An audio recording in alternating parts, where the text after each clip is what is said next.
Hi friends, इस video में हम स्काई गोल्ड एंड डायमंड का Q1 FY27 का ब्लॉकबस्टर जो रिजल्ट मैनेजमेंट ने शो किया है उसके बारे में डिस्कस करेंगे। फर्स्ट ऑफ ऑल अगर आप देखेंगे जो स्काई गोल्ड एंड डायमंड्स ये अपना ज्वेलरी का B2B सेगमेंट में काम करते हैं। B2B का मतलब होता है ये लोग अपने जो फैसिलिटीज़ में ये लोग ज्वेलरी को बनाते हैं और जो ट्रेडिशनल जो प्लेयर है, जो ट्रेडिशनल B2C प्लेयर है, जैसे आप देखेंगे कल्याण, PNG, भीमा, इस तरह का जो बड़े बड़े जो B2C प्लेयर है इसको ये लोग गोल्ड को दे देते हैं और इससे ये लोग अपना इनकम वगैरह कर लेते हैं। और ये दो सिस्टम में होता है। एक होता है आपका, ये लोग क्या करते हैं, खुद गोल्ड परचेस करते हैं। स्काई गोल्ड का बात कर रहा हूँ। स्काई गोल्ड पहले गोल्ड परचेस करते हैं, फिर उसको ज्वेलरी बनाते हैं और आपका कल्याण, टाइटन का कैरेलियन को देते हैं। तो इस तरह का B2C ब्रांड को प्रोवाइड करते हैं। ये एक हो गया। लेकिन अब वो लोग क्या कर रहे हैं, धीरे धीरे फॉर्मेट को थोड़ा चेंज कर रहा है। वो लोग क्या कर रहा है, वो एडवांस गोल्ड में बिजनेस कर रहा है। एडवांस गोल्ड में क्या, सपोज गोल्डन ज्वेलरी को कोई ज्वेलरी वगैरह दरकार है तो कल्याण क्या करेंगे, स्काई गोल्ड को अपना गोल्ड रॉ गोल्ड दे देंगे। उसके बाद जो स्काई गोल्ड क्या करेंगे, उस रॉ गोल्ड को रॉ गोल्ड के साथ ये लोग ज्वेलरी बना के कल्याण को दे देंगे। तो अभी जो स्काई गोल्ड है वो भी इस तरह का बिजनेस ही प्रेफर कर रहा है। क्यों कर रहा है, क्योंकि इसमें स्काई गोल्ड एसेट लाइट हो रहा है। उसका जो बाहर से जो गोल्ड खरीदना नहीं पड़ रहा है, जो आपका कल्याण इसको गोल्ड दे रहा है, उस गोल्ड को यूज़ करके ये लोग ज्वेलरी बना कर दे रहा है और एक फी इनकम कमा रहा है। तो एक बात है। उसके साथ एडवांस गोल्ड के बारे में और एक बात मैं कहना चाहूँगा। First of all advance gold में अगर इसका परसेंटेज देखेंगे तो अभी 17% है। अगर आप 1-2 साल पहले जाएंगे तो इसका परसेंटेज ना के बराबर था। और मैनेजमेंट का गाइडेंस है कि हम FY30 में ये जो अभी 17% है इसको हम 30% में लेके जाएंगे। मेरे को लगता है जिस स्पीड से जा रहा है इसका एडवांस गोल्ड वाला बिजनेस, वो 30 को भी क्रॉस कर देंगे या फिर 1-2 साल पहले ही 30 को अचीव कर लेंगे।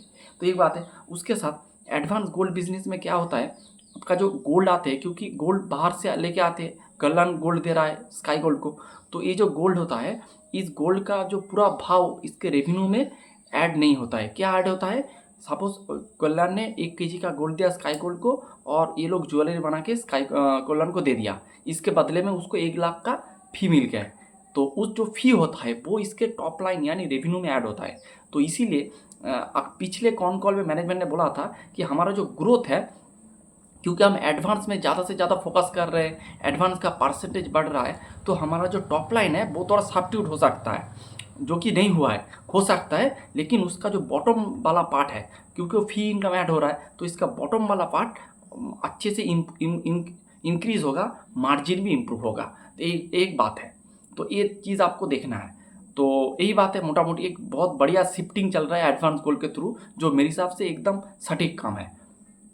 और बड़े बड़े जो ब्रांड अगर आप देखेंगे, हर एक ब्रांड ऑलमोस्ट जो स्काई गोल्ड के साथ बिजनेस करते हैं। तो ये हो गया। और उसके साथ इसके एक्सपोर्ट का डिवीज़न भी है, दुबई के थ्रू एक्सपोर्ट करते हैं। और एक्सपोर्ट का भी इसका मोटा मोटी 12-13% का परसेंटेज है। अभी मैनेजमेंट का टारगेट है इसको हम 20% में लेके जाएंगे। तो ये हो गया इसका ओवरऑल बिजनेस मॉडल। अब चलते हैं Q1 FY27 का ब्लॉकबस्टर रिजल्ट देख लेते हैं। फर्स्ट ऑफ ऑल रेवेन्यू 78% से ग्रो किया है। एडवांस गोल्ड वाला परसेंटेज बढ़ रहा है, फिर भी इसका ग्रोथ आप देखेंगे बढ़िया चल रहा है। 78% से इसका रेवेन्यू ग्रो किया है। 2012 करोड़ का रेवेन्यू इन लोगों ने बना लिया है। फिर एबिडा 119% से ग्रो किया है। और इसका एबिडा मार्जिन अगर आप देखेंगे एकदम चंगा चल रहा है। 6.3% था Q1 ऑफ FY26 में, अभी हो चुका है 7.8%। और अगर आप Q4 में देखेंगे 7.4%। तो Q1Q बेसिस में भी इम्प्रूव हो रहा है, ईयर ऑन ईयर बेसिस में भी इम्प्रूव हो रहा है। क्यों इम्प्रूव हो रहा है मैं थोड़ा बाद में इसको बताता है। और इसका पैट 142% से ग्रो किया है। 105 करोड़ का पैट ऑलरेडी हो चुका है। पैट मार्जिन 3.8 से बढ़कर हो चुका है 5.2 और Q4 में था 4.6। तो पैट मार्जिन भी क्वार्टर ऑन क्वार्टर बेसिस में इम्प्रूवमेंट है और ईयर ऑन ईयर बेसिस में भी इम्प्रूवमेंट है। उसके साथ इसका अगर आप ऑपरेटिंग कैश फ्लो देखेंगे वो भी +30 करोड़ हो चुका है। तो मैनेजमेंट ने गाइडेंस किया था कि हम मोटा मोटी 200 करोड़ का पॉजिटिव कैश फ्लो कर देंगे इसी साल यानी FY27 में। तो उसी दिशा में जा भी रहा है। उसके साथ मैनेजमेंट ने और एक बात किया था कि हमारा जो डेट है उसको हम आधा कर देंगे। अगर आप करंट डेट देखेंगे तो मोटा मोटी 500 करोड़ के आसपास उसका डेट था FY26 के एंड में। तो मैनेजमेंट ने कहा है हम उस डेट को आधा कर देंगे। कैसे कर देंगे ना, वो अपना जो प्रॉपर्टी वगैरह है उसको लोग सेल कर रहे हैं और लीज वाले प्रॉपर्टी में ये लोग आ रहा है। तो ऐसे ये लोग अपना जो कैश लेके आ रहा है और डेट को चुका रहा है। अगर आप डेट चुका देंगे तो आपका जो फाइनेंस कॉस्ट होगा वो कम हो जाएगा। इससे क्या होगा, इससे आपका जो बैलेंस शीट भी हेल्दी होगा, उसके साथ आपका मार्जिन भी इम्प्रूव होगा। ये बात है। फिर अगर आप देखेंगे इसका एडवांस गोल्ड का मिक्स मैंने बता दिया है। और ये लोग क्या कर रहा है, जो स्काई गोल्ड की बात करो, जो मार्जिन को इसका बेटर हो रहा है। और मेरे को लगता है अगले आने वाले क्वार्टर में, अगले आने वाले साल में इसका मार्जिन और भी इम्प्रूव होगा। कैसे होगा ये मैं बात करता हूँ। फर्स्ट ऑफ ऑल अगर आप देखेंगे, ये लाइट वेट ज्वेलरी में काम करते हैं। और लाइट वेट जो ज्वेलरी होता है उनमें आपका मार्जिन थोड़ा ज़्यादा होता है, एक पॉइंट हो गया।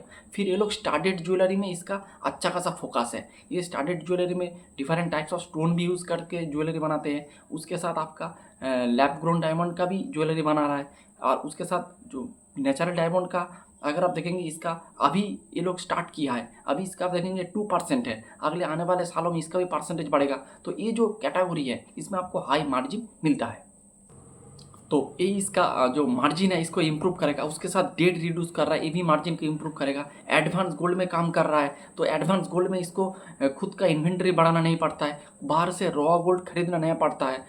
तो इसका जो आरओसी इससे इम्प्रूव होता है, क्योंकि आपका कैपिटल कम लग रहा है। तो इससे इसका जो प्रॉफिटेबिलिटी की या फिर जो बैलेंस शीट का जो हेल्थ होता है वो भी करेक्ट होता है। तो ऐसे ये लोग एक्सपोर्ट में काम कर रहा है, लाइट वेट ज्वेलरी में काम कर रहा है।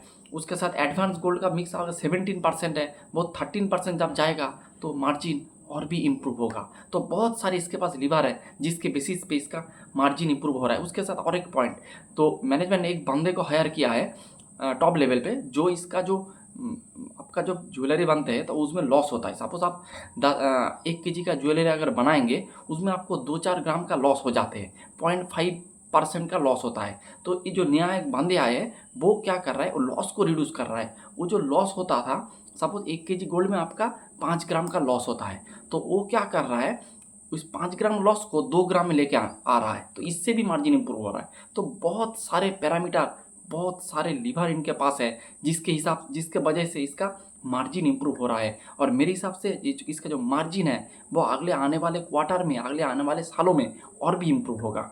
तो यही बात है। अगर आप मैनेजमेंट का गाइडेंस वगैरह देखेंगे तो मैनेजमेंट का गाइडेंस था कि हम मोटा मोटी 8,100 करोड़ का हम रेवेन्यू बना लेंगे FY27 के एंड में। उसके साथ एबिडा मार्जिन होगा 7 से 7.5, तो उसके ऊपर है 7.8 है।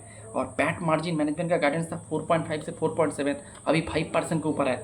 और कैश फ्लो के बारे में मैनेजमेंट ने कहा था 180 से 225 का कैश फ्लो, अभी है 30 करोड़। और नेट डेट का पोजीशन जो मैंने बताया अभी 500 करोड़ है, उसको घटा के ये लोग FY27 के एंड में 200 से 250 करोड़ बना देंगे। तो हर एक पैरामीटर में बिजनेस सही कर रहा है। और अगर आप B2C सेगमेंट में आपको देखना है तो स्काई गोल्ड के साथ किसी का कंपेयर भी नहीं करना है। अगर आप इस सेगमेंट में देखेंगे, शांति गोल्ड है, उसके साथ इसका अगर आप जो इन्वेंट्री देखेंगे, ये पूरा 100% हेज है। तो गोल्ड प्राइस अगर घट जाएगा तो इसका भी इसका डर नहीं है, क्योंकि पूरा हेज में चलता है। तो यही बात है, ओवरऑल एकदम सटीक बिजनेस है। अच्छे से ट्रैक करना है आपको, इसका एग्जीक्यूशन देखना है, हर एक पैरामीटर देखना है। और अगर आप इस पूरे सेगमेंट का बात करेंगे, यानी B2C सेगमेंट का, तो इस सेगमेंट में शांति गोल्ड भी है, एक SME प्लेयर है, उत्सव CZ करके है, फिर आपका जो सिंगर हाउस ऑफ मंगलसूत्रा भी है। लेकिन इस पूरे सेगमेंट में स्काई गोल्ड एंड डायमंड के आसपास कोई प्लेयर नहीं है। और अगर आप देखेंगे जो स्काई गोल्ड है, इसका जो इसके साथ जो पार्टनरशिप है, जो बिजनेस का, वो अलग लेवल का है। तो यही है मोटा मोटी ओवरऑल डिस्कशन स्काई गोल्ड के ऊपर। नंबर ब्लॉकबस्टर है, हर एक पैरामीटर अच्छा कर रहा है, और अगले आने वाले क्वार्टर में भी और भी अच्छा करेंगे, ये मेरे को उम्मीद है। Hope you like the video. कोई बाई से रिकमेंडेशन नहीं है। Thanks for watching.